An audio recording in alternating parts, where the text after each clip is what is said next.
Bienvenue dans cette vidéo. Je vais vous parler aujourd'hui de la Kundalini, toujours de manière avec mes propres mots et toujours de manière très simple. La Kundalini est l'énergie sexuelle, l'énergie de vie, l'énergie cosmique.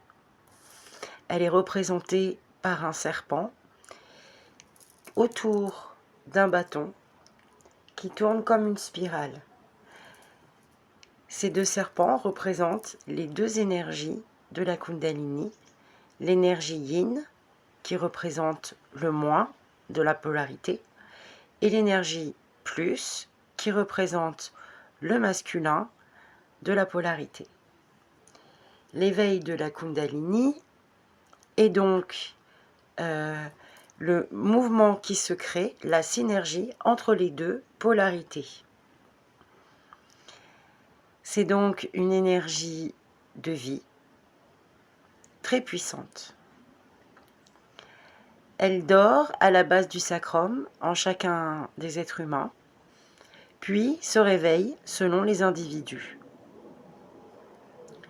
Chaque individu peut vivre le processus de manière différente, mais il a été recensé les mêmes symptômes selon les témoignages divers depuis des millénaires.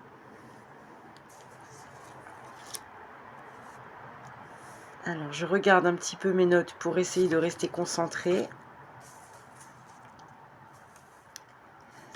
Donc, lors du processus de Kundalini, on passe des étapes, des paliers vibratoires, nos fréquences s'élèvent et la compréhension devient plus claire. Pourquoi cette énergie se réveille? Selon les témoignages qui ont été recueillis toujours, ainsi que le mien, elle peut s'éveiller spontanément, et souvent suite à un choc émotionnel, ou lorsque rien ne va dans la vie, lorsqu'on est à côté de la plaque, cette énergie vient se réveiller un petit peu pour nous remettre les pendules à l'heure et nous remettre sur notre droit chemin. Le chemin que l'on a choisi d'incarner ici.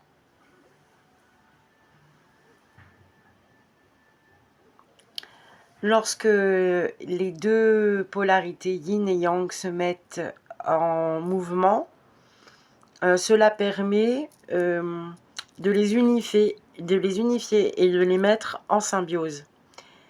Voilà. Cette énergie vient littéralement péter tous les bouchons, toutes nos résistances, nos masques, nos schémas limitants. Donc ça peut être très déstabilisant, voire parfois dangereux pour la santé. Si il n'y a pas d'accompagnement ou si on ne sait pas ce qui se passe, si nous sommes dénués de connaissances. Donc c'est pourquoi moi je fais ces témoignages. Voilà. Donc, pour en revenir à mes petites notes pour la suite. Alors, les symptômes. Alors, je peux aussi parler encore, oui. Donc, quand la Kundalini se met en mouvement, donc nous avons donc les deux canaux, comme je disais tantôt, les deux serpents, plus moi, qui sont enroulés énergétiquement, ici, au niveau du sacrum, et qui dort. Donc, lorsque le choc arrive, l'énergie se réveille, les deux serpents commencent à monter, à se mettre en synergie, et ils vont traverser chacun des chakras, donc des 7 chakras, pour arriver jusqu'au coronal et se lier au grand tout, donc l'illumination. Bien évidemment, cet état ne reste pas statique, il y a toujours des fluctuations puisque la vie est en mouvement constant. Et donc, c'est à nous après de gérer les choses. Alors, Les symptômes physiques pour la Kundalini. Donc on peut avoir des picotements, des picotis, le cœur qui s'accélère, des vagues de chaud, de froid. Lorsque c'est sur le canal droit, à droite, ça peut être plus du chaud, à gauche, ça peut être plus du froid. Ça commence par le bas, le chaud vient par en haut. Il y a tout un échange qui se fait à l'intérieur du corps, mais cela va dépendre toujours du stade où en est la personne. Sinon, ça va toujours commencer par le bas, l'énergie yin de la Terre qui remonte et qui commence à activer le canal qui en sanskrit s'appelle Ida, le canal de gauche, et qui s'appelle Pingala, canal de droit, colonne centrale Shushuna, Pingala et Ida se mettent en mouvement, en synergie, jusqu'à Ajna, puis le lotus.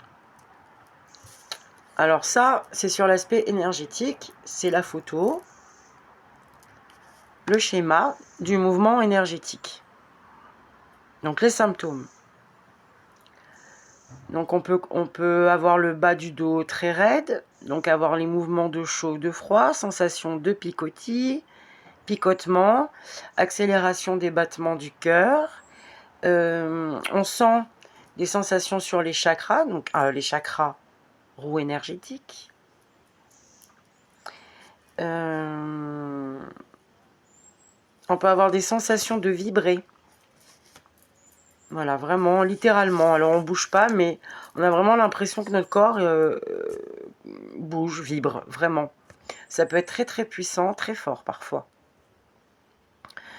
Qu'est-ce qui se passe encore physiquement? Qu'est-ce que j'ai noté?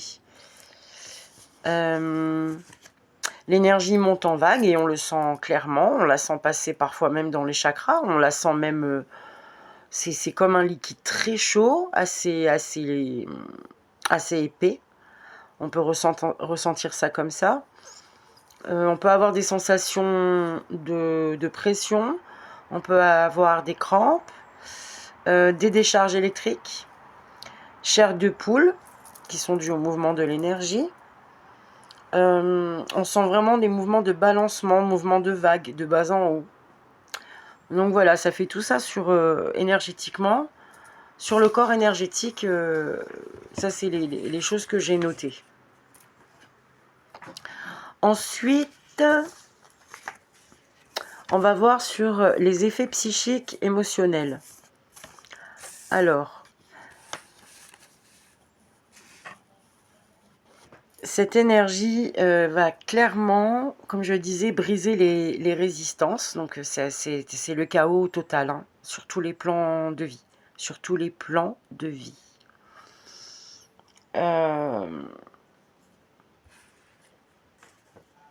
Mais en fait, le processus vise à briser les croyances qui sont les murs que nous-mêmes nous avons érigés, les murs de notre prison intérieure.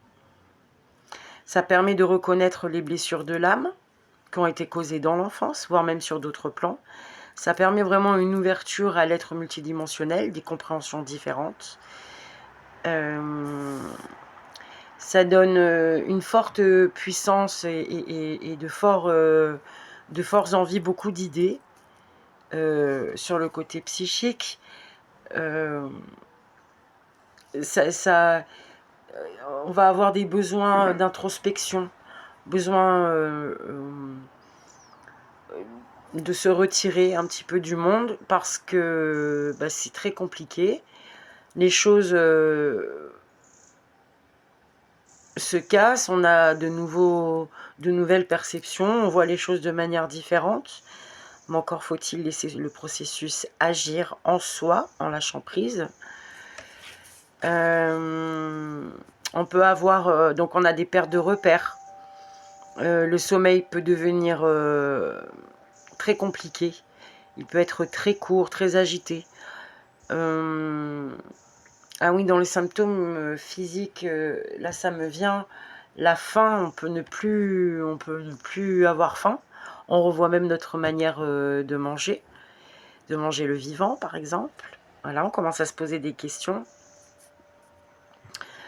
Donc voilà.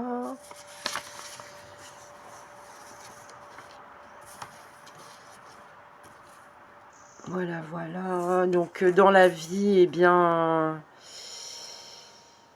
ça peut amener à des séparations professionnellement, relationnellement. Les situations de vie peuvent être chaotiques. Oui, je reviens, excusez-moi, j'ai dû couper la vidéo. Donc, les situations de vie deviennent chaotiques, donc séparation relationnelle dans tous les domaines. On a un petit peu l'impression de devenir fou. Les synchronicités vont commencer à se mettre en place et apparaissent de manière évidente. Alors les situations de vie chaotiques, c'est parce que c'est l'effet d'un abcès qui se perce. Des choses, tout ce qui avait été mis sous le tapis doivent être réglés. Les karmas remis à zéro, souvent. Bon, voilà. Et puis, on a soudainement, comme c'est l'énergie sexuelle, l'énergie de création, cette énergie nous donne beaucoup d'inspiration, beaucoup d'idées.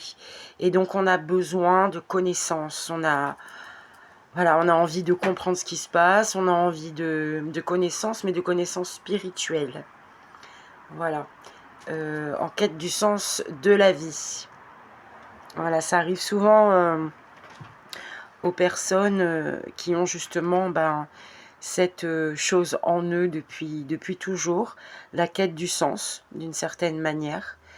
Et voilà pourquoi à un moment donné, cette énergie finit par se réveiller et nous remettre à notre place lorsque on a une vie matérielle ici complètement décalée par rapport à tous nos rêves d'enfants et nos aspirations profondes.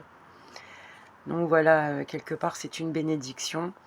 Mais je tiens à le dire, il est important que cette énergie ne soit pas réveillée de manière brutale. Si on n'a pas été préparé avant, si on n'a pas fait une introspection. Parce que ça peut vraiment faire de gros dégâts. Puisque, comme je vous l'ai dit juste avant, psychiquement ça va détruire beaucoup de choses. Et le processus intérieur, ça ne se fait pas du jour au lendemain. Il enclenche, comme ils appellent, des nuits noires de l'âme. Donc rien que dans le mot, on comprend ce que ça veut dire. C'est une longue errance à l'intérieur de nous-mêmes, au milieu de nos ombres. Elles nous sont montrées, toutes nos peurs et tout ce qui dysfonctionne chez nous se met en lumière. Et on ne peut faire rien d'autre que de s'en occuper. Et voilà, parce que ça devient invivable sinon. Et il y a beaucoup de gens qui sont mis dans des hôpitaux psychiatriques ou parce qu'on ne sait pas gérer ça, parce que vraiment ça peut rendre bipolaire, voire schizophrène. Tellement ça va aller ouvrir beaucoup de portes dans l'esprit et on peut capter beaucoup de choses selon son état vibratoire. Et puis souvent lorsque l'on commence, eh bien, on n'est pas dans un super état vibratoire, vu que sinon ça ne viendrait pas. Et du coup, on peut ouvrir vraiment des portes incroyables de défis et de travail intérieur dans ses émotions et dans sa psyché et dans son corps, puisque bien évidemment, donc les pensées, les croyances et les émotions qui ont été nourries ou qui sont dans les mémoires du transgénérationnel vont se manifester dans le corps physique aussi à ce moment-là, puisque l'énergie de la Kundalini, qui est une énergie de guérison, l'énergie de vie par excellence, Hein, c'est l'énergie qu'on trouve dans tout. Les étoiles, la poussière d'étoiles, dans les plantes, les animaux, dans le prana, elle est partout. Donc le prana, donc l'énergie qu'on respire, le chi, énergie universelle. Donc voilà.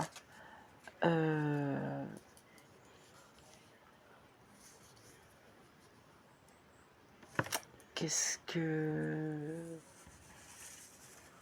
Donc en gros, voilà, ces deux... Étant donné qu'ici, on est dans un plan d'existence de dualité, évidemment, lorsque les deux polarités vont se mettre à tourner pour s'unir finalement, c'est pour unir l'être divin qui est en nous, qui n'est pas séparé dans les polarités, comme c'est montré à l'extérieur dans ce monde. Là, tout ce travail change et on devient maintenant, on rentre vraiment dans notre intériorité profonde et notre être divin. Vraiment, les visions ne sont plus du tout les mêmes. C'est très compliqué. Mais voilà, c'est un chemin intéressant et plein d'expériences et très très enrichissant. Pour rien au monde, je ne reviendrai la version de ce que j'étais avant. Et je suis en perpétuel travail puisque c'est toujours en mouvement. Les paliers de conscience se font petit à petit. Et donc ça prend des années. D'ailleurs, donc les nuits noires de l'âme, ce processus, cet état dans lequel on va basculer va durer, et il va durer des années. Voilà, donc on peut appeler ça comme une dépression, mais lorsqu'on met la conscience sur toutes ces choses, on peut prendre les choses à bras-le-corps et avancer. Avancer sur le chemin. De toute façon, on y est poussé et on ne peut plus rien faire. C'était comme un rendez-vous avec nous-mêmes à un moment de notre vie. Donc le choc émotionnel, parfois un accident de voiture, le deuil de quelqu'un, enfin, voilà, peut provoquer ça. Donc moi, justement, je mets en garde vraiment pour les personnes qui souhaitent éveiller leur Kundalini, d'être vraiment, de se renseigner bien avant et d'être prêt intérieurement. C'est pas quelque chose qu'on peut provoquer comme ça, et ça c'est ma vérité, c'est ce que je pense profondément. Alors après une montée de Kundalini, j'avais noté ça aussi. Donc il y a un renouvellement cellulaire, renouvellement de notre corps énergétique, on est de plus en plus lumineux, l'ADN est modifié, on a un surcroît d'énergie, un rajeunissement cellulaire, ça peut même se voir sur les traits du visage. On a besoin de moins de sommeil, on n'a plus du tout d'appétit. On a une émanation d'amour, on voit l'autre autrement. On est dans un état de grâce, si on peut dire ça, vraiment c'est ça. On a un besoin de communion, d'une connexion au tout, aux animaux, aux plantes et aux êtres humains. Et le problème, c'est que quand on est dans cette phase, il y a un moment, oui, où on a envie